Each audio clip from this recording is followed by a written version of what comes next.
Hello and welcome to IP Study video lectures. Today we are going to discuss chapter number 2 of grade 8 social science. The chapter name is Establishment of British Power.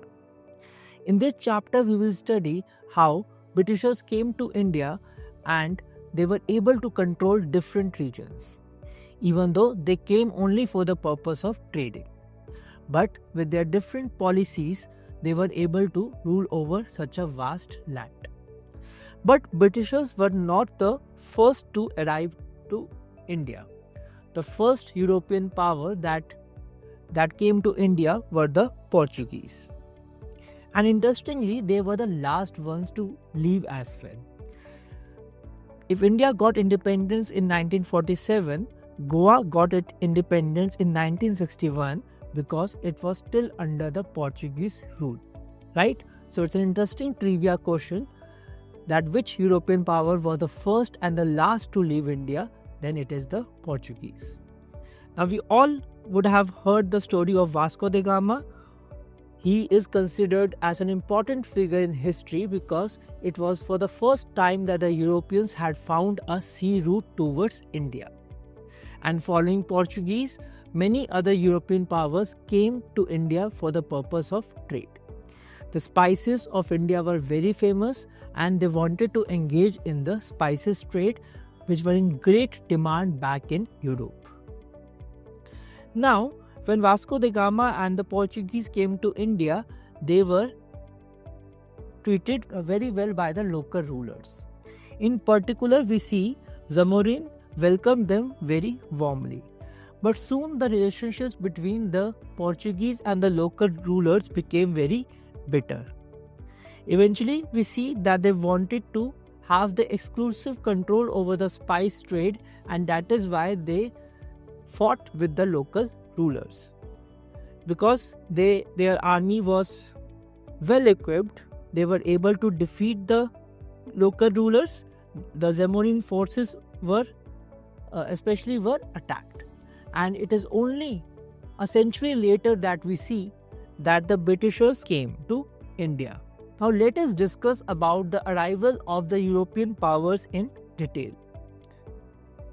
They all came with the purpose of trade. So after Portugal had found the sea route towards India, many other European powers such as Britain, France and Netherlands followed. Not only they wanted to have trade, they wanted to have exclusive trade, and that is why they fought among each other. There were many rivalries that were taking place among each other. Among this, Portugal and Dutch lost their important positions very soon, but England and France were more powerful than them, and that is why we see that for over 20 years there are battles between these two countries. Now England and France have traditionally been arch rivals of each other. Even back in Europe they were fighting against each other, and in India as well, because they wanted to occupy an important trading position, they were fighting against each other.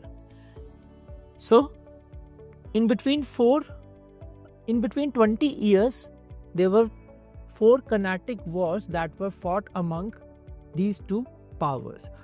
So these Anglo-French wars were fought to hold an important position. But as it turns out, Europeans came out to be victorious after these battles, and from a position of trading powers, they became the eventual masters of the land and ruled over it for about 200 years. So what exactly was the English East India Company? So when we say that the Britishers came to India, it was not the administrators of the Britain, but it were the businessmen of that country. Now, important merchants and businessmen had formed the English East India Company in the year 1600, and they came to India to grant permission for trading rights in 1608, but they were disallowed. It was only in 1615 that we see when Thomas Roe came to India, that he was granted the permission to trade and set up a factory in Surat. Now these factories were more of mercantile factories where goods were not produced but only traded. So these were trading centers. And soon after Surat, we see that more and more factories were set up in different locations throughout India. So Bombay, Calcutta, Madras were the important centers because they had very good ports facilities available, and after that Masolipatnam, Patna, many other regions in Bengal, Bihar. So we see all over the country different factories were set up. This map shows how different European powers had their factories at different locations in India.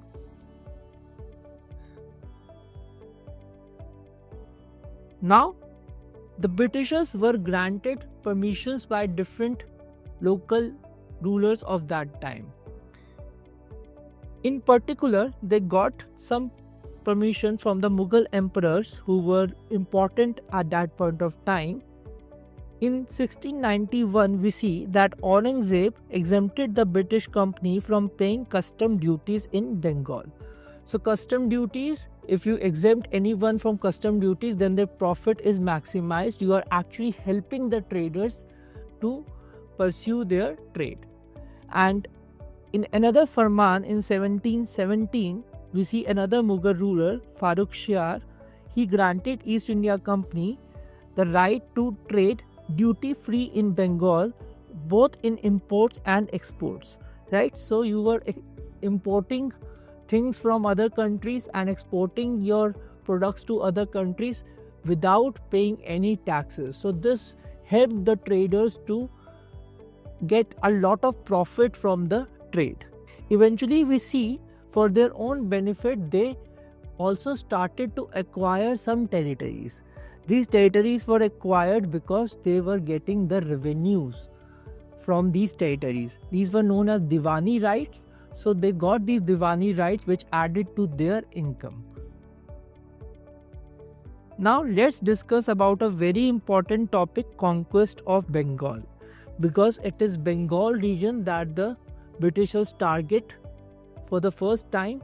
And when we talk of Bengal, it is not only the present day state of West Bengal we are talking about, but Bengal was a large presidency, a large province which consisted of Bengal, so West Bengal as well as present day Bangladesh, then Bihar and Odisha as well, right? So it was a very huge province which was known as Bengal. So Britishers tried to dominate in this region. Alright. Now the local rulers were also not happy with the situation which was persistent. Basically they were losing their power and Britishers were gaining more and more power. Why? Because they were exempted from taxes, they were allowed to have their factory set up in the location, so they were becoming more powerful. And this is why we see some local rulers also revolted against the British power.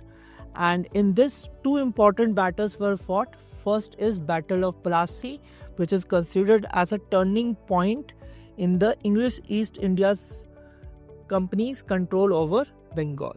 Now what exactly was the background of Battle of Plassey? Here we see that after the death of Alivardi Khan in 1756, Sirajuddaulah became the Nawab of Bengal. Now Sirajuddaulah was not happy with the situation that Britishers were not allowed to pay any kind of taxes. So what he did was he restored this policy and asked them to pay the trade duties and also to stop the fortification and interference in the political affairs of the empire. So they did not want any kind of political affiliation of the Britishers, any interference of the Britishers in the way Bengal was ruled, and also they wanted Sirajuddaulah wanted Britishers to pay the taxes, right, so that the revenue of the empire increases. But the company refused to do so. And Of course, Sirajuddaulah was the Nawab. He was not happy with the situation, and that is why he attacked the factory where the company was doing its affairs from. And obviously British East India Company was not happy with this, and they ordered Robert Clive to attack back. So this is how we see there was a huge battle that emerged between the two powers, and because the Britishers had, you can say, better weapons, modernized weapons, they won this battle. One of the main reasons behind the defeat of the Nawab was that Mir Jafar, one of the Sirajuddaullah's commander, did not fight the battle. So the situation was, Mir Jafar was one of the commanders. He had to launch his army, launch his force which he was maintaining under him, but he did not do that. Why? Because the Britishers had taken him in confidence and told Mir Jafar that you will be the next Nawab if you take our side in this battle. So we understand this is the policy of divide and rule which Britishers had adopted many times in their conquest over India, that they pitted one person against another. So Mir Jafar also had ambitions of becoming a Nawab, and when Britishers offered him this option, then he took that option and became a traitor to his own Nawab, that was Sirajuddaulah. So Sirajuddaulah was defeated eventually in this battle, and the Britishers won Battle of Plassey. Now, what happened after this? This all happened between 1757 to 1764. Now, in 1764, we see that for some time Mir Jafar was the ruler, and later on, when he was not happy with the way the power was distributed, he also revolted against the Britishers, and very quickly he was replaced by Mir Qasim. But Britishers wanted both Mir Jafar and Mir Qasim to be the puppet rulers. They did not want them to have a very strong say in the empire. They just wanted to collect the revenue and make these people do the administration part. They did not want these rulers to become popular among the masses or become strong. But what happens is, when Mir Qasim is the Nawab of Bengal, he is not happy with the situation that Britishers are only confining him to be a puppet ruler. So he's a capable ruler and he wants more power, and that is why he decides to challenge the Britishers. Now for this, he goes to Awadh and joins hands with the Nawab of Awadh, that is Shuja-ud-Dowla, and also takes help of the Mughal emperor of that time, that is Shah Alam II. Right? So these united forces fought against the British power, but they were still defeated because Britishers were more equipped with the modern weaponry.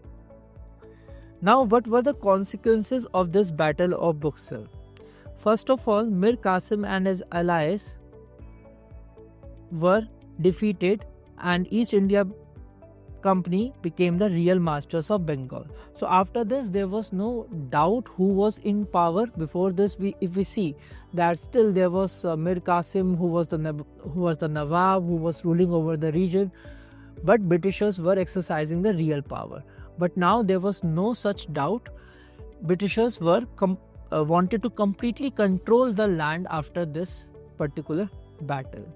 Mir Qasim was expelled from Bengal, and again Mir Jafar was reinstalled. Basically, Mir Jafar was invited back as a Nawab because he agreed to the terms and conditions which the Britishers had promised. So he was kind of happy with the situation of being a puppet ruler. Now, what was the consequences for Shah Alam II, the Mughal emperor? He had to sign the Treaty of Allahabad, and here the right to collect revenue from Bengal, Bihar and Odisha was given to the company. Also, he had to give him an annual tribute of 26 lakhs. So every year, rupees 26 lakhs were from the Mughal treasury were supposed to be given to the Britishers as a consequence of this battle. Nawab of Awadh was also punished. He had to pay a war indemnity of rupees 50 lakhs. Indemnity means something which is there to do good the losses. So in case of a war, both the armies, both the sides, you can say, lose some of their resources. So Britishers also had to spend a lot of money in fighting this war, and because they were the victorious side, the losing side had to repay or pay for their losses, right? So here the Nawab of Awadh had to pay rupees 50 lakh as war indemnity. And we also see that the Diwani allowed the company to use the revenue of Bengal to purchase cotton and silk textiles, maintain the company troops and meet the cost of building the company's forts. So basically, because of those Diwani rights, Britishers became more and more powerful in this area, and there was no doubt that they had become the real masters of Bengal. Alright, let's move to this topic. Company officials became Nawabs. Now, many company officers who came to India, they did not lead a very good life. Some of them died young because it was a very hectic journey back from Britain to India. They were sick or they were not able to make a lot of money.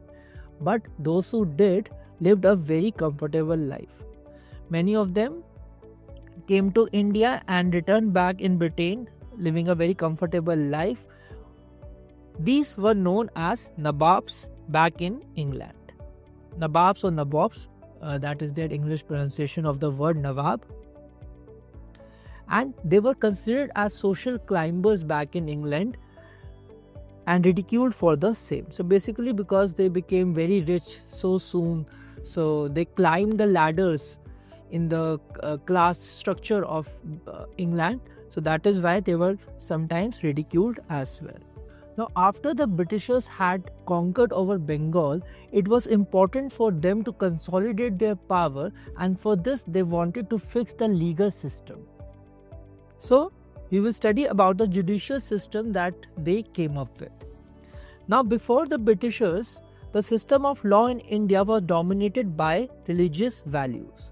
For Hindus, it was the Shastras, and for Muslims, it was the Sharia law.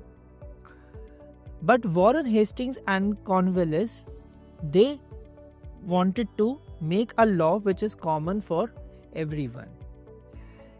As such, they wanted to popularize rule of law.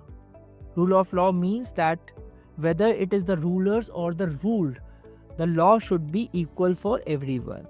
But in practice, if we see that they did not actually follow this, when there was a British accused person, then that person was tried separately in a court that is headed by a British judge. So even though they talked about a common law for Indians and the Britishers, for the ruled and the rulers, they did not put it into practice. Alright, under this system, we see that there were two types of courts. The first court was headed by the English East India Company collectors, and the second was headed by the Qazis and the Muftis. And the Qazis and the Muftis were working under the collector. Now, even this was not that easy, because with time it was found that there were different interpretations of the religious text.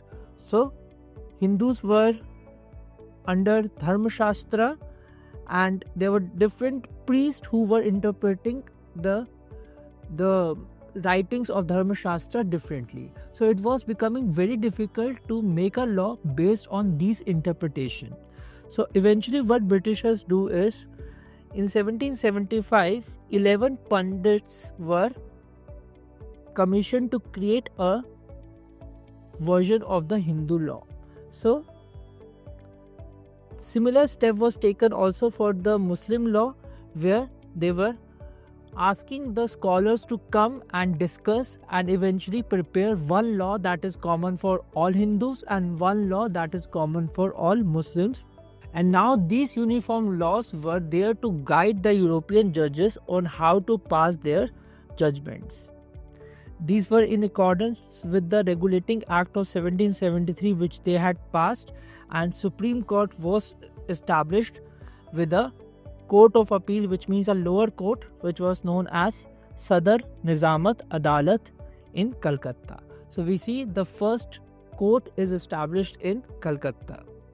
Now if you look at this power arrangement, then the position of the collector becomes very important. Earlier, collector was only there to collect revenue and taxes, but after the judicial system is set up in such a way where the Qazi and the Muftis are also reporting to the collector, so the position of the collector becomes a new center of power. Now let us discuss about army under the British rule. Now the British army mostly consisted of Indian soldiers or sepoys, but the officers were mostly Britishers. And in fact, the highest position an Indian could hold was that of a Subedar, but all the higher officers were Britishers. Now, army was a very lucrative job for many Indians, especially those coming from poor households, because it was a good source of income for them.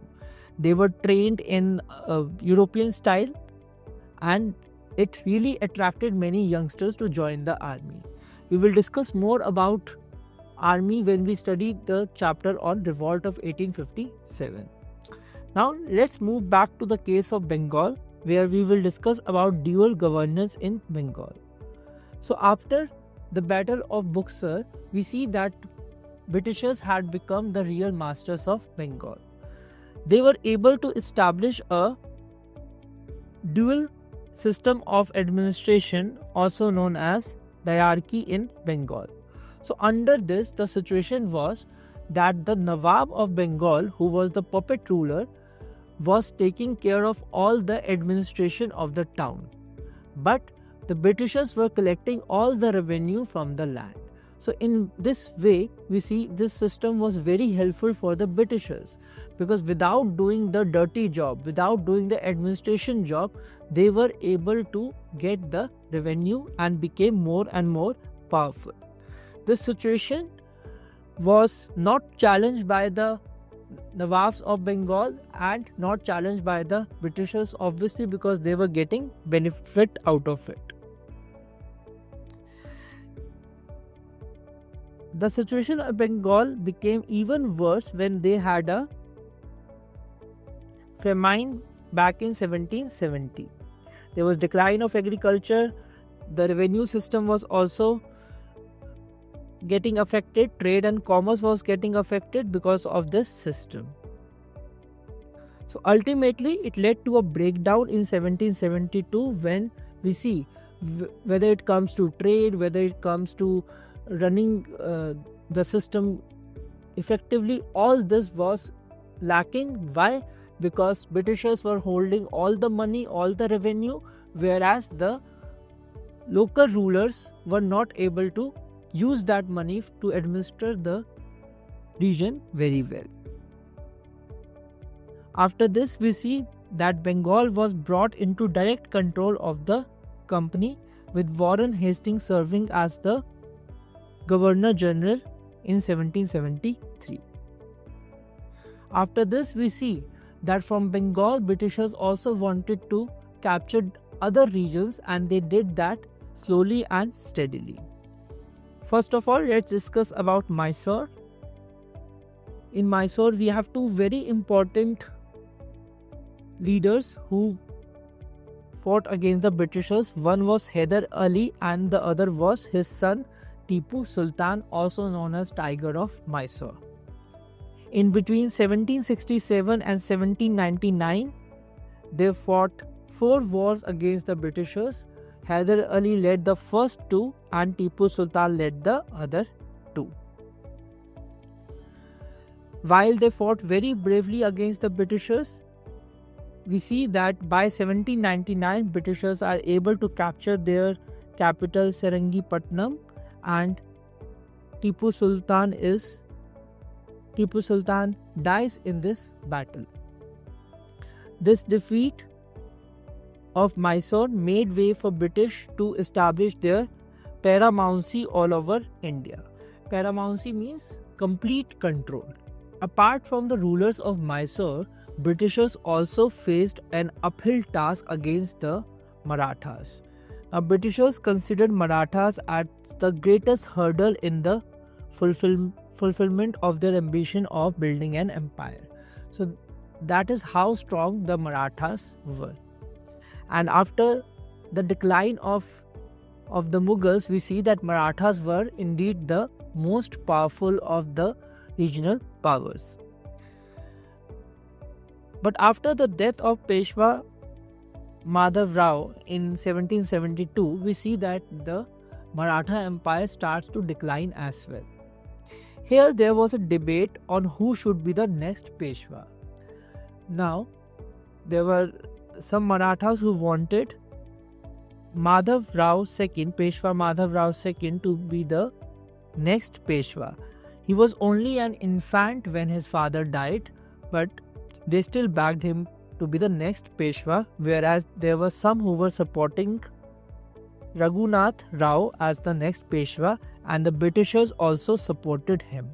Why did they support him? Because obviously they wanted to divide the Marathas.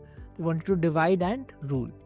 So internally, if we see, there were conflicts between the Marathas that led them to fight among each other after the death of Peshwa Madhav Rao in 1772. So even though 3 wars were fought against the Britishers, but Britishers remained the supreme power and they were able to succeed in these confrontations. Now let us move to our next topic, instruments of British expansion. Here we will discuss about the different methods that the Britishers employed to capture territories in India. Some of these methods are described as direct, which includes all the confrontations they had, whether with the Marathas or the Sikh Empire or with the Mysore rulers. And the other one is indirect annexation. It includes methods such as doctrine of lapse and subsidiary alliance. We will discuss about these. First of all, subsidiary alliance. Now, alliance means your friend, right? To make an ally of someone means you are having friendship with that kingdom. This policy was introduced by Lord Wellesley. Here, the Britishers went to the various kingdoms and told them that we will have an alliance with you. Now, what was this alliance about? Here, they will maintain a permanent and fixed subsidiary force within the territory of their ally.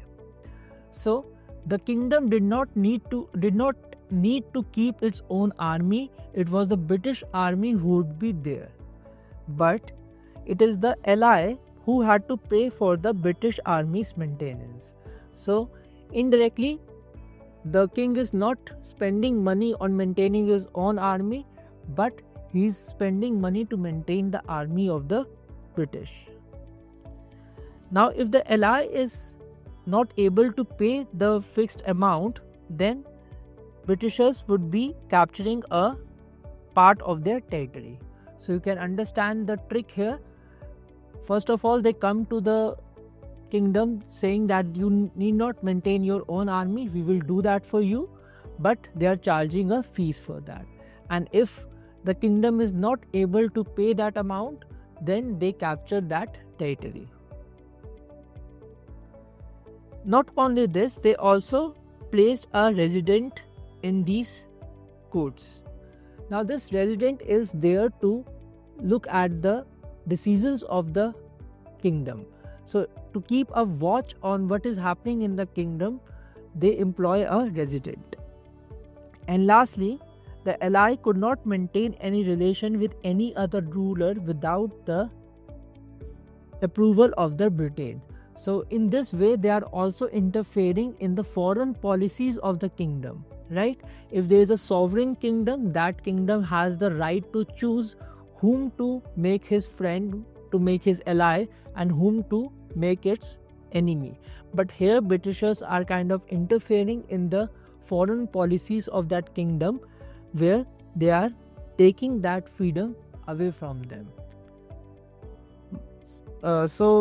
Subsidiary alliance was very successful for the Britishers, and they were able to capture many places, many regions due to this. These were Hyderabad in 1798, then Awadh, Gwalior, Indore, Udaipur, Jaipur, and so on. So they were able to capture many important regions across India due to this policy. Now let's discuss about another important strategic policy, that was doctrine of lapse. This was initiated by Lord Dalhousie, who was the Governor General from 1848 to 1856. Now under this policy, if any Indian ruler died without a male heir, it meant that the kingdom would lapse. And by lapse, it meant that it would be under the control of the company or the Britishers. So if there is no natural male heir, then the kingdom would be taken away. Under this doctrine of lapse, they were able to capture several regions like Satara, Sambalpur, Udaipur, Nagpur, Jhansi, and so on. Apart from these strategies, they also captured Awadh by the excuse of mismanagement of Nawab. Now this is very crucial, because here they just give this reason of why they are annexing over Awadh, that the Nawab Wajid Ali Shah is an incompetent ruler. They give no proof of this. They do not give any explanation of this, and just capture the region. Punjab and Sindh were also captured by the Britishers. Sindh was captured in 1843, but Punjab was more difficult for them, because Ranjit Singh, who was the ruler of Punjab at that point of time, under him the Sikh army was very strong, and they provided some resistance, and that is why it was difficult for the Britishers to capture the region. But by 1849 they had also captured Punjab. Now let us conclude this chapter by understanding the nature of administration under the British. Now the focus of British administration was not the welfare of people. They were not interested in improving the life of the common man, to engage in welfare activities, to improve the nature of agriculture and industries, but their only focus was their own benefit and increase their profit through trade. For this, they divided the territories into three main presidencies. These were Bengal, Bombay, and Madras. Now these were very large areas. As we discuss about Bengal, it captured present-day West Bengal, Bangladesh, Bihar, and Odisha. Similarly, Bombay and Madras were very large presidencies occupying more of Indian states. They also had put different agencies to administer. The important agencies included the civil service, the army, the police, and the judiciary, which we had discussed before. Now, the focus of these agencies was again to, you can say, promote the British rule in India and not the welfare of people. So whether it was army or police, they were maintaining law and order, but this was to support the British rule and not help the common Indians. So in this chapter, we have studied how Britishers came to India with the purpose of trade, but eventually they became the masters of the land, and within a time span of 200 years they were able to rule India, and their rule also became more exploitative in nature, especially in the second half. And that is why India decided to struggle against the British rule and attain its independence eventually in 1947. So we will study about all that in the next few chapters of this book, and hopefully you enjoyed this video lecture, and we will meet again in our next one. Thank you so much for watching.